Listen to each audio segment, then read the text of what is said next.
Մոսկվայի և Բաքվի միջև վերսկսված լարվածության ֆոնին Ադրբեջանի արտգործնախարարն է Ռուսաստանում։ Դաշնության արտաքին գերատեսչության ղեկավար Սերգեյ Լավրովը գոհունակությամբ հիշեց օրեր առաջ օկուպացված Շուշիում Ալիևի արած այն հայտարարությունը, թե Ռուսաստանի տարածքում 2 տարի առաջ խոցված ադրբեջանական ուղևորատար ինքնաթիռի միջադեպը լիովին հարթվել է, հարցերը պարզաբանվել, իսկ հարաբերություններում առաջացած ճգնաժամը լիովին վերացել է։ Договорились, что будем действовать по восполнению некоторой паузы, которая образовалась в наших отношениях в последние несколько месяцев. Ջեյհուն Բայրամովն էլ է նույնը պնդել, հայտնել, որ պատրաստվում են վերսկսել ավիահաղորդակցությունը այն երթուղով, որով թռչելու ժամանակ խոցվել ապա կործանվել էր ադրբեջանական ինքնաթիռը։ Եվ գոհունակությամբ նշել, որ կարողացան լիովին կարգավորել հարաբերություններն ու շրջել այդ էջը։ Այդ նույն օրը, սակայն, հենց Ալիևն էր մի շարք կոշտ հայտարարություններ ու խայթող ակնարկներ արել Մոսկվայի հասցեին։ Նախ Ադրբեջանի նախագահը վերստին բացահայտ աջակցություն էր հայտնել Ուկրաինային եւ կոչ արել Զելենսկիին որևէ դեպքում չհամակերպվել տարածքների օկուպացիայի հետ, ինչը դժգոհություն էր հարուցել Կրեմլու։ Դմիտրի Պեսկովը սխալ էր համարել Ալիևի դիրքորոշումն ու ընդունել, որ այս հարցում Մոսկվան եւ Բաքուն խորը եւ դեռևս չհաղթահարվող տարաձայնություններ ունեն։ Այսօր, սակայն, Լավրովը չանդրադարձավ Ալիևի ակնհայտ հակառուսական տոնայնությանն ու Զելենսկուն ուղղված զորակցության անթաքույց խոսքերին։ Ասուլիսի ժամանակ որևէ անդրադարձ չեղավ նաև Ալիևի հնչեցրած մյուս կոշտ հայտարարություններին ու հարաբերություններում մնացած խնդիրներին։ Ադրբեջանի նախագահը բացահայտ հասկացրել էր Մոսկվային, որ ոչինչ այլևս առաջվանը չի լինելու, եւ Ռուսաստանը թե Ադրբեջանի վրա, թե տարածաշրջանում չի ունենալու նախկին ազդեցությունը։ Старые методологии восприятия Южного Кавказа, они устарели совершенно. То есть это совершенно другой регион, чем он был 5 лет назад. Что касается роли России на Южном Кавказе, мне трудно об этом говорить, потому что эта концепция, наверное, должна быть выработана, и если еще не выработана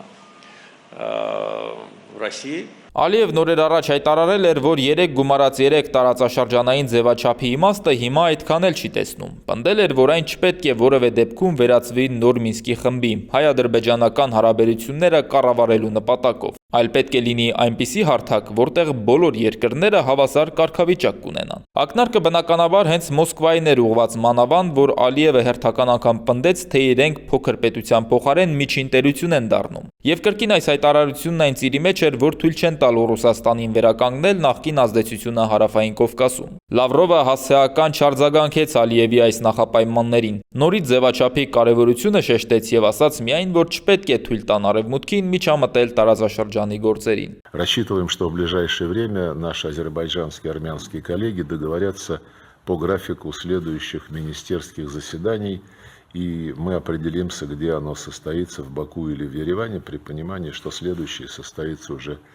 в другой столице. Բայրամովը սակայն նորից Ալիևի գիծը շարունակեց եւ Լավրովի կողքին նստած կրկնեց. իրավիճակն արմատապես փոխվել է Հարավային Կովկասում, հասկացնելով, որ Մոսկվան այլևս չի կարող նախկինի պես թելադրողի դիրքին հավակնել։ Мы считаем, что данный формат он востребован, он важен, но страны-участницы должны обсуждать весь комплекс вопросов, представляющих взаимный интерес для наших стран. И с учетом данного понимания и восприятия, если можно так сказать, консенсусного подхода, предложение Азербайджана принять